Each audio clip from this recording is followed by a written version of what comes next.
샬롬 삼국사 4권 8번째. 조조 군사는 오래전에 이르렀다. 앞선 장수를 보니 다름 아닌 최양이었다. 원래 관공을 별로 두려워하지 않던 최양인데다 조카가 죽어 분이 꼭대기까지 올라 있었다.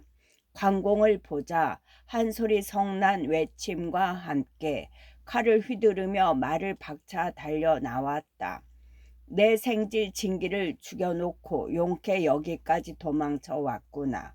나는 승상의 명을 받들어 특히 네 놈을 잡으러 왔다. 길게 목을 늘여 이 칼을 받아라. 그러나 관공은 아무런 대꾸도 없이 칼을 들어 최양을 맞이했다. 그걸 본 장비가 손수 북채를 잡고 북을 울렸다. 겨우 첫 번째 북소리가 났을 때였다. 관공의 정령도가 번쩍 들렸다 내려져지는 곳에 최양의 잘린 목이 날았다. 눈 깜짝할 새에 대장이 목 없는 시체로 변하는 꼴을 보자 최양을 따라온 군사들은 얼이 빠졌다. 하나같이 무기를 내던지고 뒤돌아서 내빼기 바빴다. 관공은 그런 적군들 중 깃발을 든 졸개를 하나 잡아 물었다. 이 일은 조승상이 시킨 게 결코 아니다. 너희가 어떻게 나를 뒤쫓게 되었느냐. 최양은 장군께서 자기 생지를 죽였단 말을 듣자 분을 이기지 못해 장군과 싸우려고 하북에서 달려왔습니다.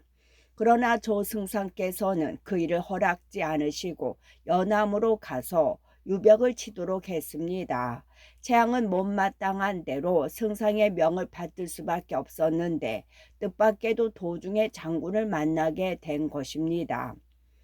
붙잡힌 군사가 벌벌 떨며 그렇게 대답했다. 관공은 그 군사를 장비에게 보내어 그 같은 사실을 밝히게 했다. 장비는 다시 그 군사에게 관공이 허도에 있을 때에 있었던 몇 가지 일을 더 물은 뒤에야 비로소 관공을 믿는 기색이었다. 성 남문 밖에 연암은 기가 다가오고 있습니다. 그들이 누구인지 알 수 없으니 장군께서 살펴주십시오. 장비가 쑥스러운 낯으로 관공과 지난 일을 주고받고 있을 때 문득 고성에서 군사 하나가 달려와 그렇게 알렸다. 다시 의심을 일으킨 장비가 급히 군사를 이끌고 남문 쪽으로 가보니 과연 10여 기가 가벼운 활에 짧은 화살을 지닌 채 몰려오고 있었다. 그들은 장비를 알아보자마자 얼른 말에서 내렸다. 장비도 자세히 살피니 낯익은 얼굴들이었다. 바로 미축과 미방 형제였다. 급히 말에서 내려 그들의 예를 받은 장비에게 미축이 말했다. 지난번 서주를 잃고 흩어진 이래 우리 두 형제는 고향으로 가숨어 지냈습니다. 가만히 사람을 풀어 알아보니 운장께서는 조조에게 항복했고 주공께서는 하북으로 가신 데다 간용 또한 하북에 있다는 것이었습니다. 다만 장군만 어디에 계신지 몰라 궁금하게 여겼는데 어제 우연히 길에서 만난 사람이 장군의 소식을 들려주었습니다.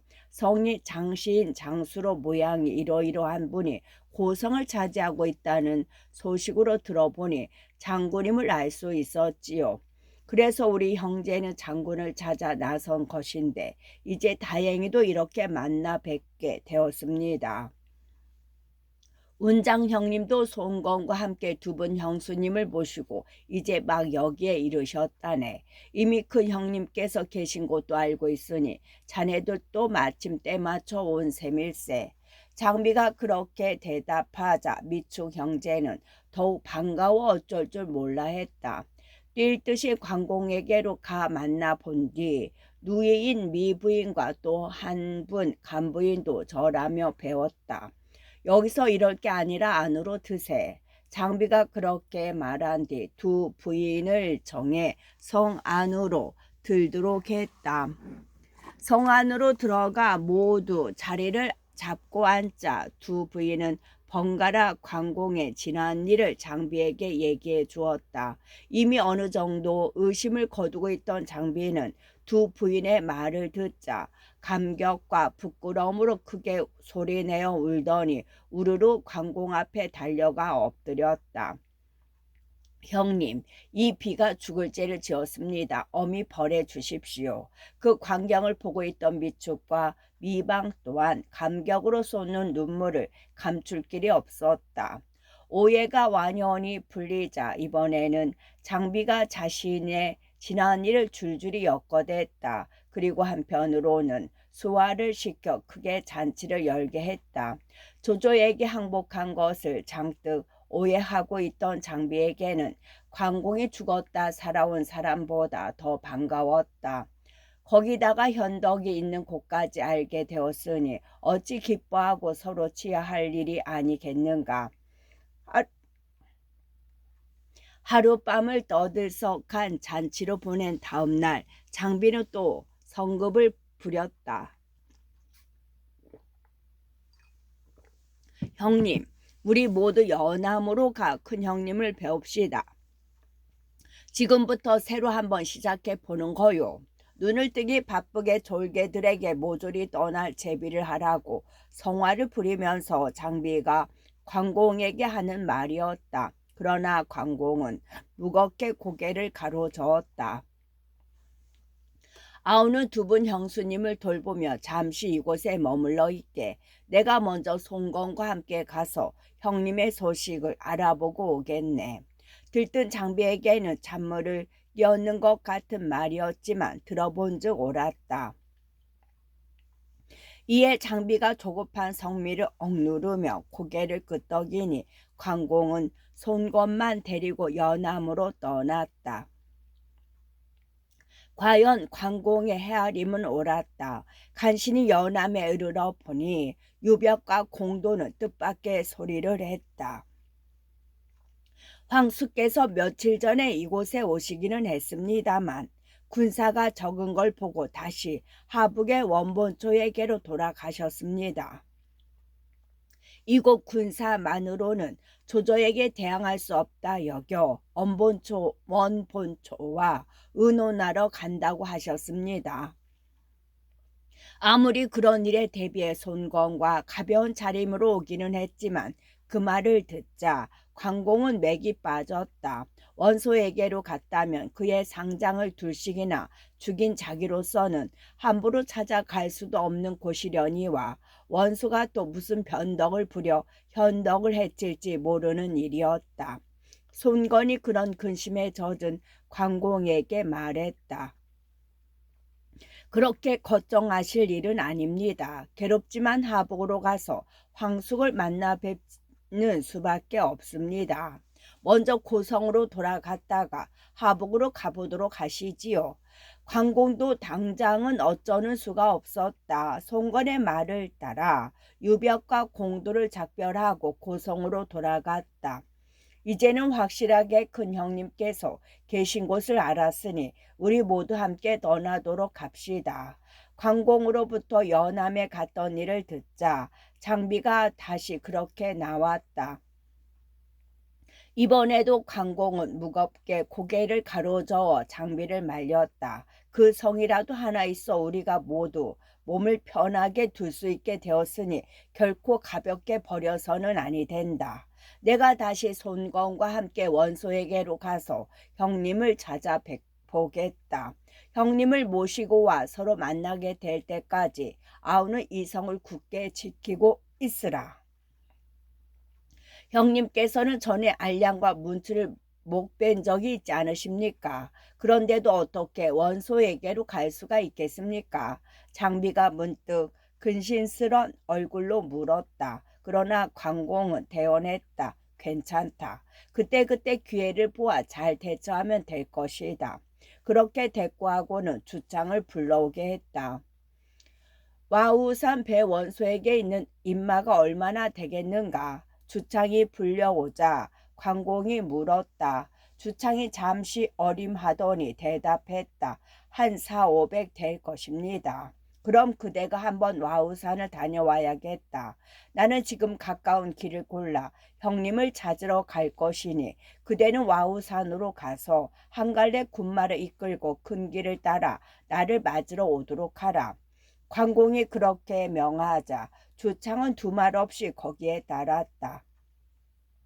주창이 떠난 뒤 관공은 다시 송건과 스무 남은 기만 이끌고 하북을 바라보며 길을 떠났다. 하북 언저리에 이르렀을 때 손건이 문득 말했다. 아무래도 장군께서 가벼이 하북으로 들어가셔서는 안 될 것 같습니다. 여기서 잠시 쉬며 기다리십시오. 제가 먼저 가서 황숙을 만나 뵙고 따로이 의논해 본 뒤에 움직이는 게 좋겠습니다. 전에 알량과 문추를 죽인 일이 못내 마음에 걸려있던 관공도 손건의 말을 옳게 여겼다. 이에 손건이 먼저 하북으로 들어가고 관공은 가까운 곳에 있는 장원에 묵으면서 기다리기로 했다. 마침 장원의 주인은 관공과 같은 성을 쓰는 관정이란 사람이었다. 크신 이름을 들은 지는 오래되었으나 직접 이렇게 뵙게 되니 실로 광영입니다. 관정은 그렇게 관우를 반기며 두 아들을 불러 관공을 보게 한 뒤 관공은 물론 따르는 이들까지 융숭하게 대접했다. 그러나 아직도 유비에게 이르는 길이 아득하게만 느껴지는 관공은 결코 마음이 밝지 아니했다. 다시 이어진 도원의 거난 5년 가을 8월이었다. 하북 원소의 객사에서는 유비가 탁제에 기대한 자 시름에 젖어 있었다. 원래 유비가 연암으로 갔던 것은 상장 알량과 문추를 차례로 잃고 변덕이 심해진 원소에게서 우선 벗어나기 위함이었다. 그러나 한편으로는 유벽과 공도를 자기 밑에 끌어들여 그 자신의 새로운 근거로 하였으면 하는 생각도 없지 않았다. 다행히 원소와의 사이가 좋게 유지된다 해도 언제까지고 남의 밑에 웅크리고 살 수는 없는 노릇이었다. 하지만 생각 밖으로 유벽과 공도의 세력은 보잘것없었다. 원소에게 말한 대로 그들을 달랜다 해도 그 세력으로는 허도를 넘보기는커녕 조조의 한 갈래 군사조차 당할 수 있을 것 같지 않았다. 군사의 머릿수도 대단찮으려니와 그나마 황건의 잔당에다 여기저기 흘러다니는 유민들을 끌어모은 것이라 몇 번이고 조조의 정예한 군사들과 맞붙여본 경험이 있는 유비로서는 도무지 믿을 수가 없었다. 거기다가 들려오는 풍문도 심상치 않았다. 조조가 원소와 유비의 생각을 알고 조인에게 대군을 주어 연암으로 보내리란 것이었다. 그 대군이 얼마가 될지는 모르나 적어도 조조가 아우 조인을 골라 보내는 것만으로도 매서운 공격이 되리라는 것쯤은 알만했다. 이에 유비는 싫든 좋든 원소에게로 되돌아가는 수밖에 없다고 생각했다. 원소의 변덕이 두려운 것은 사실이었으나 그보다는 이미 깊은 앙심을 품은 조조의 공격이 더 급한 발등의 불이었다. 연암에 남아 섣불리 조조의 대군에 맞섰다가 싸움에 지기라도 하는 날이면 운 좋게 목숨을 건진다 해도 또 한 번 패장이 되어 원소에게 더욱 업신여김을 당하게 될 게 뻔했다. 그러나 떠나올 때 원소에게 해둔 말이 있어 빈손으로 돌아갈 수는 없었다. 내가 보니 이 군사로는 조조의 대군을 당해낼 수 있을 성쉽지 않소. 차라리 두 분께서는 하북으로 가서 원소와 힘을 합치는 게 어떻겠소. 생각다 못한 유비가 유벽과 공도에게 그렇게 권해보았다. 유비가 온 일로 크게 기대에 부풀어 있던 두 사람은 그 말에 얼굴이 실쭉해졌다. 황수께서 어떻게 헤아리신지는 모르되 그렇게는 아니 되겠습니다. 비록 우리 두 사람이 거느린 군사가 적다 하나 그래도 이미 조조가 보낸 군사를 물리친 일이 있습니다. 어찌 한번 싸워보지도 않고 이 연함을 조조에게 비워줄 수 있겠습니까? 황수께서 정의 마음이 놓이지 않으신다면 홀로 하북으로 돌아가십시오. 가서 원본초께 우리가 위급할 때 구원이나 잊지 말라고 전해주시면 마음이나마 든든하겠습니다. 도적의 무리라고는 해도 자신의 근거지를 버리고 남의 밑에 들기는 싫었던지 유벽과 공도가 입을 모아 그렇게 대답했다.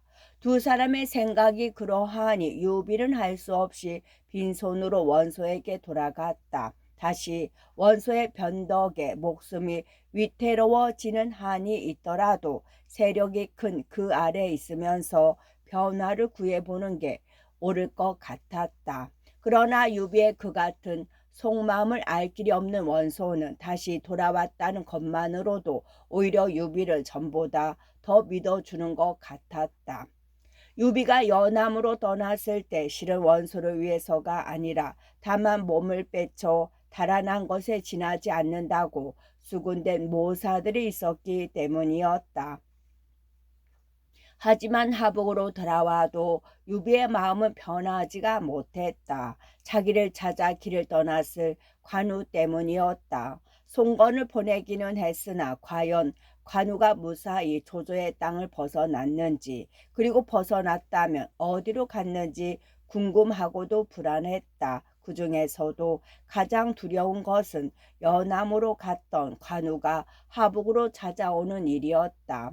아무리 좋은 말로 달랜다 해도 원소가 눈앞에 나타난 관우를 보면 또 어떻게 마음이 변할지 모르는 일이었기 때문이었다. 거기다가 장비는 아직 종적조차 모르고 있었다. 유비가 이런저런 생각에 잠겨 소리 없는 탄식과 한숨을 짓고 있을 때 문득 시중들은 군사가 들어와 알렸다. 유비가 원소에게 있음을 수소문해 듣고 여기저기서 찾아든 약간의 장졸 중에 하나였다. 관 장군을 맞으러 갔던 손 종사께서 돌아오셨습니다. 바로 손건이 돌아온 것이었다. 기다리던 사람이라 유비는 벌쩍 뛰듯 일어나 손건을 맞았다. 그래, 어떻게 되었나? 손건이 예를 마치기 바쁘게 유비가 물었다. 손건은 도중에 관우를 만난 일이며 다시 장비를 만나고 연암까지 갔던 일을 빠짐없이 말했다.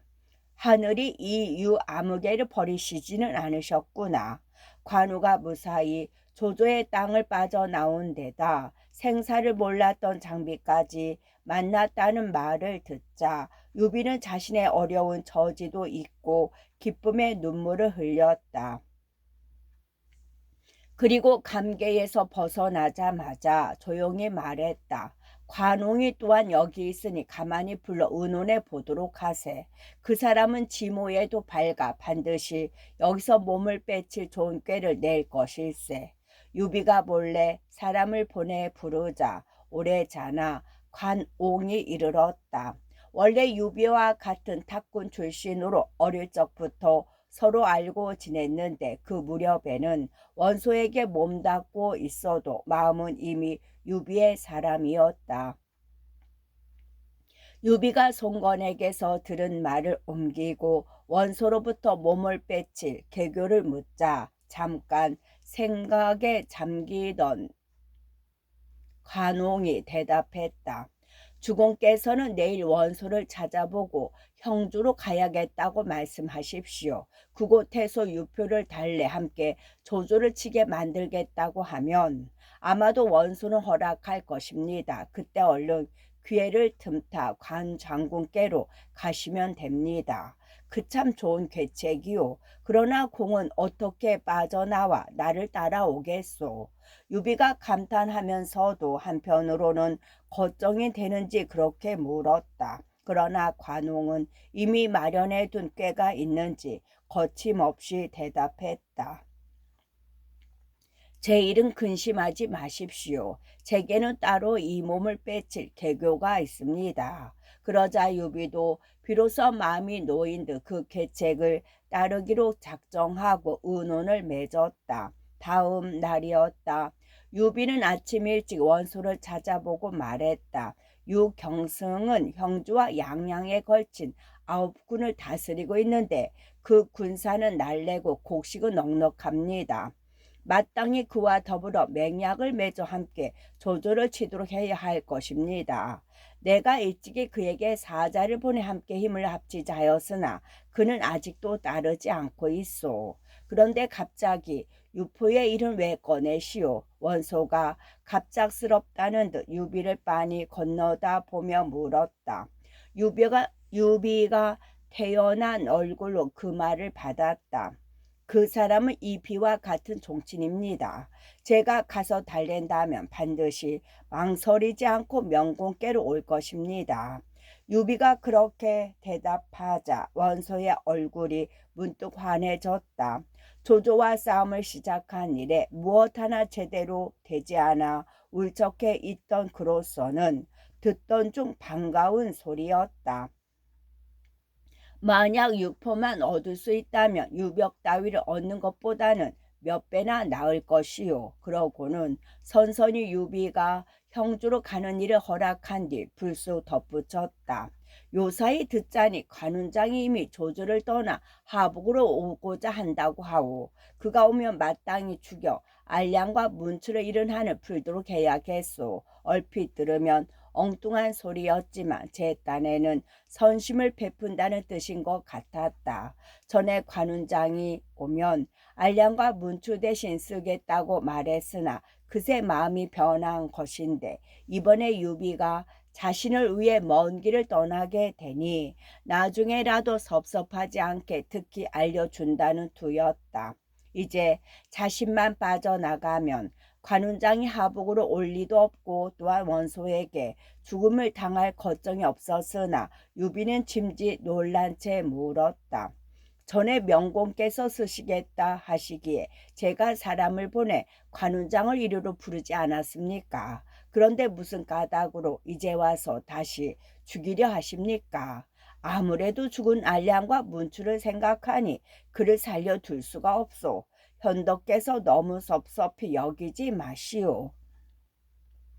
원소는 이미 마음을 정한 듯 뚱한 얼굴로 그렇게 잘라 말했다. 유비는 그 같은 원소의 변덕에 아연하면서도 애써 목소리를 가다듬고 말했다. 명공께서 진정으로 천하를 다투시고자 한다면 그렇게 해서는 아니 됩니다. 비우컨대 알량과 문추가 두 마리의 사슴이라면 운장은 한 마리 호랑이라 할 수 있습니다.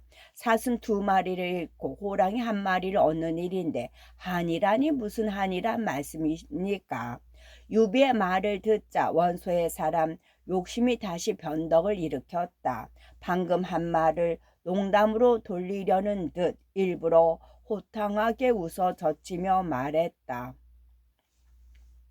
내가 운장을 너무 사랑하여 한번 장난삼아 말해보았을 뿐이오. 설마하니 천하에 둘도 없는 장수를 헛되이 죽일 리야 있겠소. 공은 다시 사람을 보내 운장을 얼른 오르라 이르시오. 운장을 얼른 오라고 이르시오. 즉시 손건을 보내 불러드리도록 하겠습니다. 유비가 원수의 말이 떨어지게 바쁘게 대답했다. 자신도 빠져나갈 구실이 있고 관홍도 이미 마련해둔 꾀가 있었으나 송건까지는 핑계가 없어 답답하던 그로서는 원소의 말이 반갑기 짝이 없었다. 아무것도 모르는 원소는 손건 또한 기꺼이 보내주었다. 유비와 손권은 원소의 허락을 받자마자 잠시도 머뭇거리지 않고 하북을 떠났다. 원소 앞을 떠날 때는 각기 방향이 달랐으나 가는 곳은 마찬가지로 관운장이 묵고 있는 장원이었다. 유비와 손권이 떠난 지 오래잖아. 이번에는 관홍이 원소 앞에 나가 말했다. 유비는 이번에 가면 반드시 돌아오지 않을 것입니다. 겉으로는 태어난 채해도 속으로는 주공을 두려워하고 있기 때문입니다. 저를 유비와 함께 형주로 보내주십시오. 아직 떠난 지 오래지 않았으니 따라잡을 수 있을 것이고 그때 주공의 명을 전한다면 그도 어쩔 수 없이 저와 함께 가야 할 것입니다. 그러면 한편으로는 유비와 힘을 합쳐 유표를 달래고 다른 한편으로는 유비가 딴 마음을 먹지 못하게 감시하겠습니다. 좋은 마음으로 유비를 보내었던 원소였으나 그 말을 듣자 더러 의심이 들었다. 유비를 보낼 때의 너그러움은 간 곳 없이 관웅을 재촉해 유비를 뒤쫓도록 했다. 유비와 손건이 떠나가고 다시 관홍마저 뒤따라 떠나려 하자 원소의 목사 곽도가 나서서 간했다. 앞서 유비는 유벽을 달랜다고 갔으나 끝내 빈손으로 돌아왔습니다. 그런데 이제 다시 형주로 간다니 아무래도 이상합니다. 더구나 관홍은 유비와 한 고향 사람으로 어렸을 적부터의 친구입니다. 겉으로는 유비를 감시한다는 핑계를 내세우고 있지만 속은 다를 것입니다. 다시 돌아오지 않을까 두렵습니다. 이를 밝게 보고 하는 소리였으나 이미 관홍에게 넘어간 원소의 귀에는 그 소리가 들어오지 않았다. 벌컥 역정까지 내며 곽도를 물리쳤다. 관홍도 식견이 있는 사람이니 그대는 쓸데없이 의심하지 말라. 어찌 유비 따위를 따르기 위해 나를 저버리겠느냐. 마치 100만 대군과 넓은 땅을 가진 자신과 의지가지 없이 떠도는 유비를 비교하는 것조차 불쾌하다는 두였다. 좋은 뜻으로 가나했다가 오히려 야단만 맞게 되자 곽도는 이를 갈았다. 두고 보아라. 그들은 반드시 돌아오지 않을 것이다. 속으로 그렇게 중얼거리며 원망 가득한 마음으로 원소 앞을 물러났다. 한편 남쪽 형주를 바라고 기주성을 나섰던 유비는 곧 말머리를 동으로 돌려 손건과 약정한 곳에서 만났다. 그대는 먼저 운장에게 돌아가 내가 간다는 것을 알리게. 혹시라도 잘못 생각하여 하복으로 들릴까 걱정되네. 나는 간홍이 뒤따라오기를 기다려 함께 그리로 가겠네. 그 말에 따라 손건은 먼저 관운장에게로 달려가고 유비는 관홍을 기다리며 천천히 뒤따랐다. 과연 오래잖아 요란스런 말발급 소리와 함께 관홍이 왔다. 그가 원소로부터 몸을 빼쳐 나온 계책을 들은 유비는 한편으로는 관홍의 기지에 감탄하면서도 다른 한편으로는 원소를 위해 탄식해 마지 않았다. 물은 남의 우두머리 된 자로서 지녀야 할 덕 중에 가장 으뜸은 뜻을 하나로 정해 가벼이 움직이지 않는 것이다. 그런데 원본초는 뜻을 정하기에 더딜 뿐만 아니라 한번 정한 것도 죽을 듯 뒤바뀐다. 거기다가 이제는 그 변덕이 널리 알려져 남에게 이용되기까지 하니 그 끝을 보는 듯하다. 잠시나마 내가 공공한 모험을 의지했던 사람이니 시로 안 됐구나. 그러고는 관운과 말머리를 나란히 하고 길을 재촉했다. 하북의 경계에 이르니 관운장에게 정가를 마친 송건이 다시 나와 유비와 관웅을 맞았다. 관정의 장원 문 앞에는 관운장이 나와 기다리고 있었다. 형님, 별내 무양하시었습니까? 관우가 엎드려 절을 올리자 유비가 말에서 뛰어내려 쓸어안고 일으켰다. 운장을 살아서 다시 만나니 실룩꾼만 같구나. 관우의 손을 잡은 유비의 눈에서는 샘솟듯 눈물이 흘렀다. 마음이 굳기가 철석 같다는 관운장도 흐르는 눈물은 어찌하지 못했다. 한동안 말없는 눈물로 회풀을 푼 형제는 이윽고 주인 관정에게 이끌려 집 안으로 들어갔다. 유비가 온다는 말을 듣고 초당에 자리를 마련해둔 관정은 모두가 앉기를 기다려 두 아들을 불러들였다. 둘 다 생김이 씩씩하고 눈빛이 남달랐다. 좋은 아들을 두었습니다. 이름들은 어떻게 됩니까? 그 사이 마음을 가다듬은 유비가 관정에게 물었다. 관우가 관정을 대신해 대답했다. 집주인 되시는 이분은 저와 성이 같은데 저 젊은이 둘은 이분의 아들들입니다. 큰 아들은 관영이라 하며 글을 배웠고 둘째 아들은 관평이라 하며 무예를 배웠다고 합니다. 그러자 관정이 머뭇거리며 말을 보탰다. 제 어리석은 소견에는 둘째 놈으로 하여금 관 장군을 따르게 하고 싶습니다만 받아들여 주실지 모르겠습니다. 올해 나이가 몇 살이 됩니까? 무슨 생각이 들었는지 유비가 문득 관정에게 물었다. 관정은 흰머리를 조아리며 대답했다. 18이 됩니다.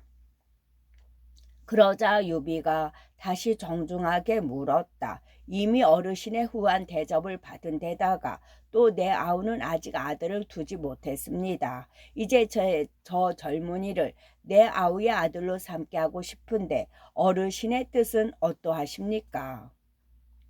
그 말에 관정은 몹시 기뻐했다. 유비에게 대답하는 대신 관평에게 일렀다. 너는 얼른 관장군께 절을 올려라. 앞으로는 아버지라 불러야 한다. 그리고 유황숙께도 절을 올려라. 네 큰 아버님 되시는 분이다. 그러고는 하인들을 불러 큰 잔치를 열 준비를 하게 했다. 유비가 그런 관정을 말렸다. 비록 하북 땅을 벗어났다 하나 아직 원소의 추격에서 온전히 벗어난 것은 아닙니다.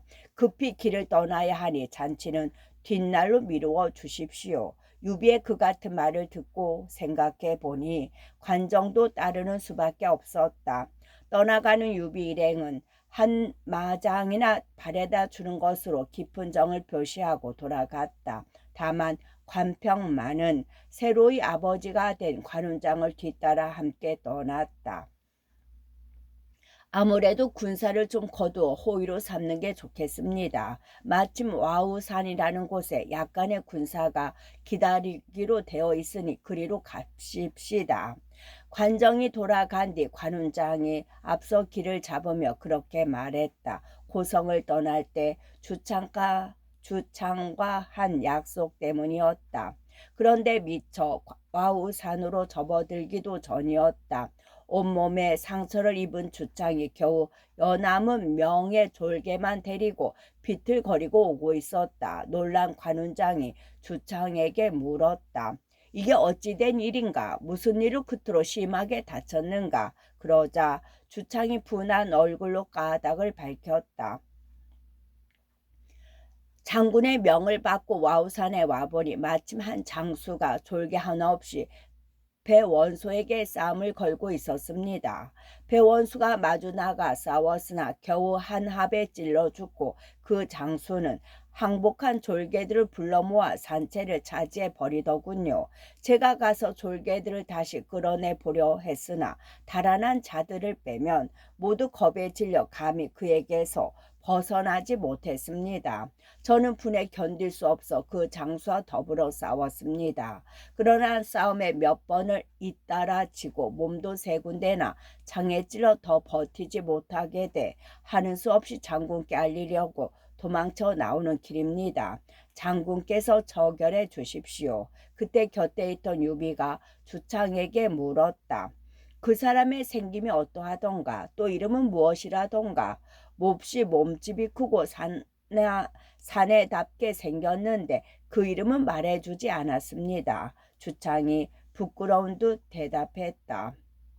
주창의 말을 들은 관공이 문득 말의 배를 차며 유비에게 소리쳤다. 형님, 어떤 자가 그리 방자한지 아우가 한번 가봐야겠습니다. 주창이 다친 것이나 그대로 두면 자기 편의 군사가 될 졸개들을 가로채인데다 대한 분노보다는 정체 모를 강적에 대한 호승심인 것임에 분명했다. 유비도 알 수 없는 조급에 빠져 그런 관우를 급히 뒤따랐다. 관우가 앞서고 유비가 뒤를 쫓듯 말을 달려 형제는 곧 와우산으로 접어들었다. 그 사이 산 아래에서는 주창이 그 정체모를 장수를 향해 고래고래 욕설을 퍼부었다. 두 사람이 산을 치달아 오르는 것을 보았는지 아니면 주창의 욕질에 끌려 나온 것인지 상대편 장수도 곧 모습을 드러냈다. 온몸에 갑옷을 두르고 긴 창을 든 채 말 위에 탄 그 장수 뒤에는 수백의 졸개들이 뒤따르고 있었다. 멀리서 그 장수를 한참이나 눈여겨보던 유비가 감격에 떨리는 목소리로 소리쳐 물었다. 앞에 오는 것은 자룡이 아닌가? 그 물음에 상대도 눈을 크게 뜨고 유비를 살피더니 문득 안장에서 내려 길가에 엎드렸다. 이어 큰 쇠북을 치는 듯한 목소리가 엎드린 그의 입에서 울려 나왔다. 조은이 황숙을 뵀습니다. 정말로 조자룡이었다.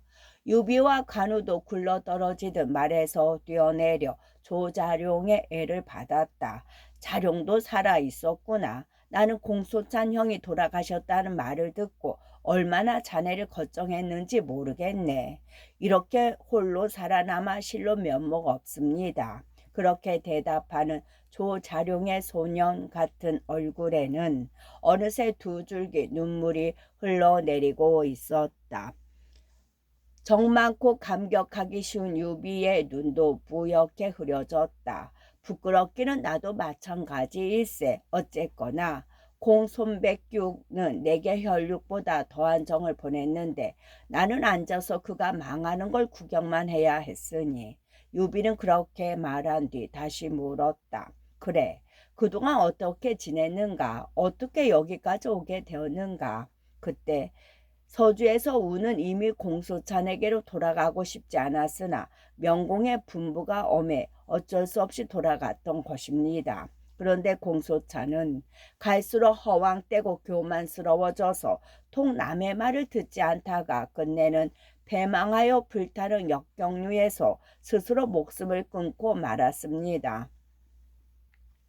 그 무렵 공소찬에게서 멀리 떨어진 곳을 지키던 나는 급히 약간의 군사를 이끌고 달려가 보았으나 이미 때는 늦은 뒤였지요. 그 뒤 원소는 여러 번 사람을 보내 저를 불렀습니다. 원소 또한 사람을 바로 쓸만한 인물이 되지 못함을 알고 있는 저로서는 갈 수가 없었습니다. 오직 서주에 계신 명공만 생각하고 그리로가 이 한 몸을 의탁할 생각뿐이었습니다. 하지만 제가 서주에 이르기도 전에 놀라운 소문부터 먼저 들어왔습니다. 이미 성이 떨어지고 운장께서는 조조에게 항복했다는 것이었습니다. 그리고 이어 명공께서는 원소에게로 가셨다는 말도 들렸습니다. 저는 몇 번이나 명공을 찾아 원소에게로 가려 했습니다만 원소가 이상하게 여길까 보아 결국은 가지 못했습니다.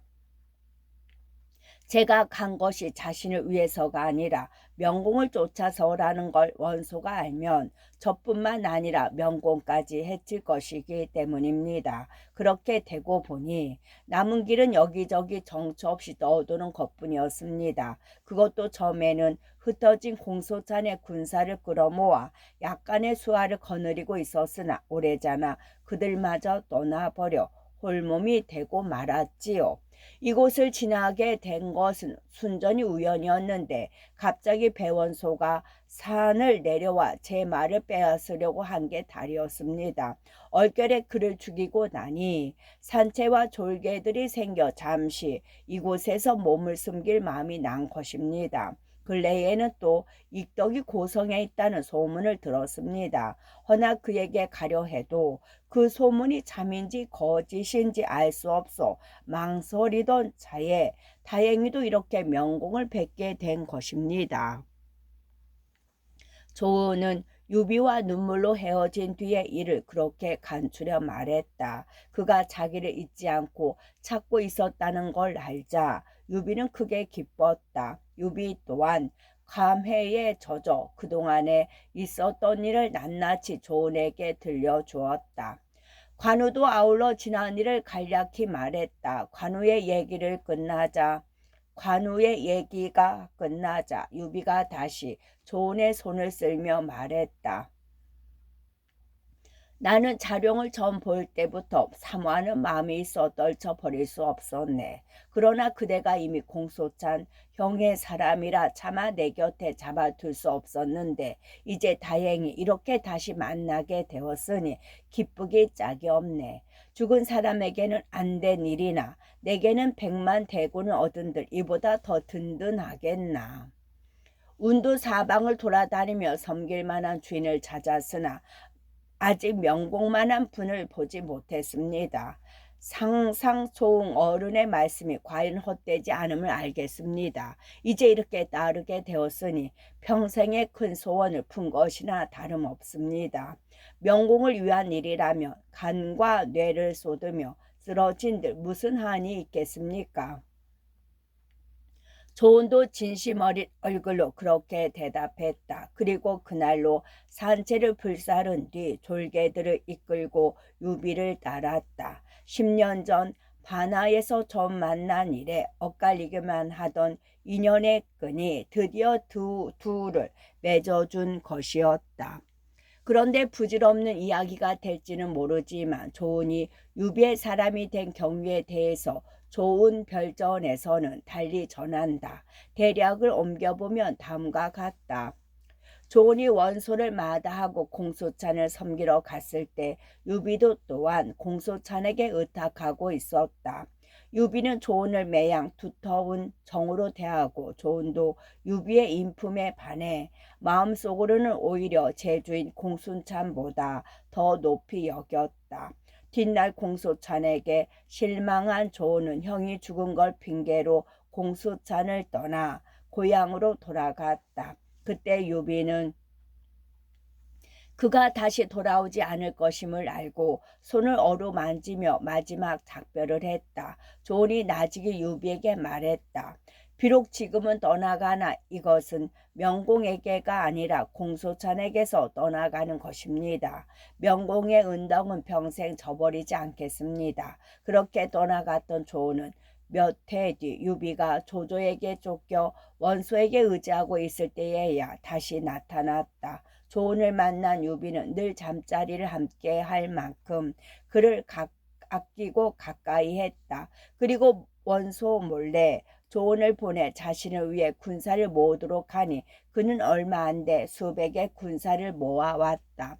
원소의 진중에 있으면서도 모두 스스로를 유좌 장군의 군사를 할 만큼 유비만을 따른 자들이었다. 그러나 원소는 조은이 자기를 위해 군사를 모아온 줄로 알았을 뿐 유비의 군사를 모아온 줄을 끝내 몰랐다. 뒤에 그 군사들과 함께 원소에게 떠난 유비를 따라 형주로 갔다. 또 정사는 유비가 전해를 위해 원소와 맞설 때 공소찬의 명을 받고 유비의 주기가 되어 싸운 이래로 유비의 사람이 되었다고 말한다. 그러나 어쨌든 조은이 원래 유비의 사람이 아니었던 것은 분명하다. 그럼에도 불구하고 그는 금세 천하를 삼킬 듯한 기세를 보이는 주인을 마다하고 기껏해야 객장이거나 부장에 지나지 않는 유비를 마음의 주인으로 정하고 죽을 때까지 변함없는 충성으로 섬겼다. 조조가 가진 공을 다 들이고도 끝내 관우를 제 사람으로 만들지 못했음에 비해 유비는 마음 하나만으로도 조은을 제 사람으로 만들고 있는 것이다. 실로 무서운 느낌이 들 정도로 엄청난 유비의 사람을 끄는 힘이다. 그리고 바로 그때에 조조가 지혜에서도 병법에서도 세력에서도 도무지 상대가 되지 않는 유비를 끝내 꺾지 못하고 죽은 강적으로 만들었을 것이다. 조은과 산채의 졸개 수백을 받아들여 제법 당당한 행렬을 이룬 유비는 고성에 이르기 전에 먼저 사람을 보내 도착을 알렸다. 장비와 미추, 미방 형제가 구르듯 달려나와 유비 앞에 엎드렸다. 감정이 단순하고도 격한 장비는 어린애처럼 엉엉 소리를 내어 울고, 미축과 미방도 오랜만에 만난 주인이자 생사를 모르던 매형을 다시 만나 기쁨의 눈물을 감추지 못했다. 여기서 이럴 게 아니다. 어서 성 안으로 들어가자. 이윽고 관우가 나서서 장비를 달래 성 안으로 들어갔다. 이번에는 생사를 모르던 낭군을 오랜만에 다시 만난 두 부인이 눈물로 유비를 맞았다. 유비인들 어찌 감회가 깊지 않으리오마는 애써 눈물을 감춘 뒤 위로했다. 그간 얼마나 고초들이 심하셨소. 모두 이 몸에 덕이 없는 다시외다. 그러자 두 부인은 눈물을 거두고 그간에 있었던 일을 낱낱이 말했다. 관우가 조조에게 항복했을 때로부터 허두에서의 나날이며 다시 허두를 떠나 5관을 지나며 6장수를 죽인 일, 장비의 오해와 재앙의 죽음 등에 이르기까지 두 부인이 번갈아 이르니 유비는 물론 처음 듣는 사람은 모두가 감탄을 금치 못했다. 이어 삼형제는 소를 잡고 말을 죽여 그 옛날 고향의 복사 꽃핀 동산에서 한 것처럼 먼저 하늘에 감사의 제사를 드리고 다시 크게 잔치를 벌여 군사들의 노구를 달래주었다. 유비는 삼형제가 다시 모두 만나게 된 데에다 그렇게도 탐내던 조언까지 새로이 얻었고, 관우도 관평과 주창 두 사람을 아들과 신복으로 거두었으니 기쁘게 한량 없었다. 장비 또한 기쁘기는 손위의 두 형의 진배 없어 술자리는 며칠을 이어졌다. 그 일을 듣는 뒷사람인들 어찌 감회가 없으랴. 시를 지어 그 광경을 노래했다. 그때는 손과 발이 잘리듯 서로 나뉘고 소식 전할 말과 글 모두 끊겨 아득히 듣지 못했다. 오늘 임금과 신하 다시 함께 의로 모으니 용과 호랑이 서로 만나 풍운이 이는 듯하구나. 이때 유비는 관우, 장비, 조은, 손건, 간홍, 미추, 미방, 관평, 주창에다 딸린 마모군도 4~5천이나 됐다. 지금껏 이 성은 우리 형제가 만나는데 요긴하게 쓰였으나 이제는 맞지 않다. 사람도 자라면 큰 옷을 지어 입어야 하는 법. 이 성은 너무 좁고 한갓지니 모두 넓고 든든한 곳으로 옮겨야겠다. 연암으로 가보는 것이 어떠하냐.